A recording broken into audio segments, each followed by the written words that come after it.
Бисмиллахи рахмани рахим. Вие ја слушате книгата Светска криза и патот до мирот. Ова е збирка на говори и писма од Хазрети Мирза Масрор Ахмад, имам и поглавар на Ахмадија муслиманскиот джемаат, петтиот наследник на ветениот Месија. Писма до светските водачи.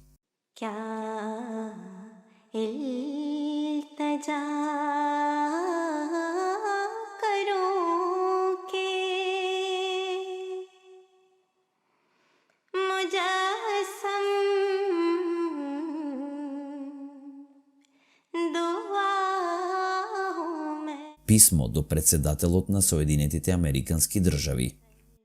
До председателот Барак Обама, председател на Соединетите Американски држави, Белата куќа, 160 Пенсилванска авенија, Вашингтон, 8 март 2012 година. Почитуван господин председател, во светлото на се потешката ситуација на работите која се развива во светот, чувствувам дека е неопходно да ви пишувам, бидејќи вие сте председател на Соединетите Американски држави, на земја која е светска велесила, и со тоа имате овластување да донесувате одлуки кои ќе влијаат на иднината на вашата нација и на светот воопшто. Денес во светот е присутна збрканост и вознемираност. Постојат војни со помали размери. За жал, светските мокни држави не се толку успешни како што се очекувало во своите напори да го создадат мирот во овие од војна погодени области. Глобално, можеме да забележиме дека скоро секоја земја се занимава со помагање или со спротивставување на друга, меѓутоа, барањата на правдата не се исполнети. Ако ја погледнеме сегашната состојба на светот, со жалење увидуваме дека веќе се положени темелите за уште една светска војна.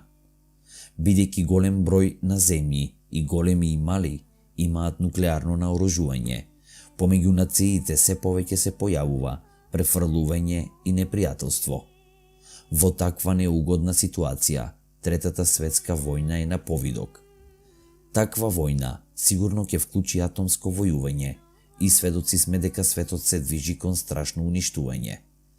Ако после Втората светска војна се следече патот на еднаквоста и правдата, не би биле сведоци на сегашната состојба на светот, кој повторно е голтнат од пламенот на војна.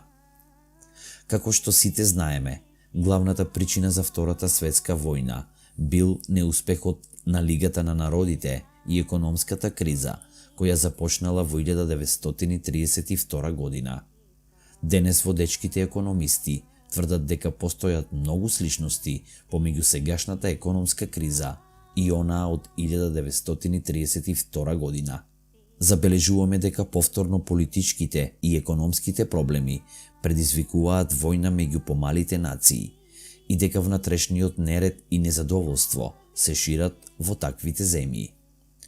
Ако судирите на помалите земји не може да бидат решени преку политика и дипломатија, тоа ќе доведе до создавање на нови блокови и групи во светот. Ова ќе биде претходица за избивање на Трета светска војна. Според тоа, јас верувам дека сега, наместо да се насочувате кон напредокот на светот, поважно е и неопходно итно да ги засилите своите напори и да го спасите светот од уништувањето. Итна потреба е луѓето да го препознаат својот единствен Бог, кој е наш Создател, бидејќи тоа е единствената гаранција за преживувањето на човештвото, инаку светот ќе продолжи нагло да оди кон своето самоуништување.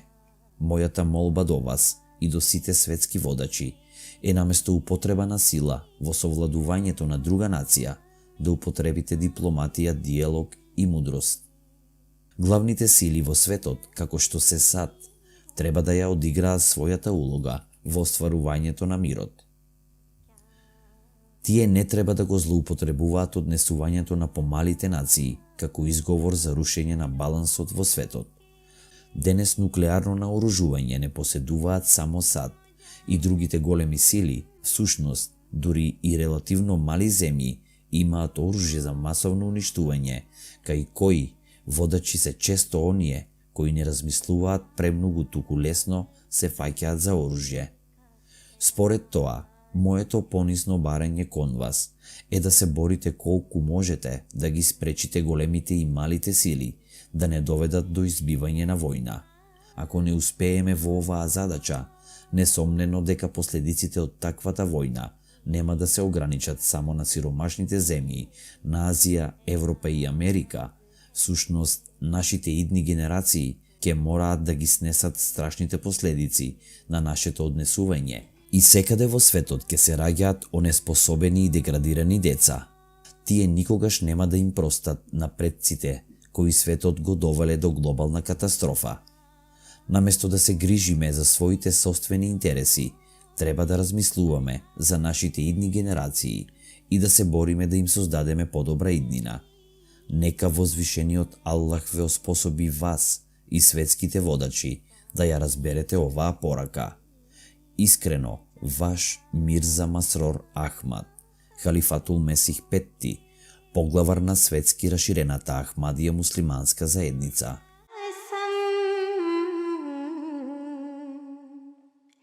Do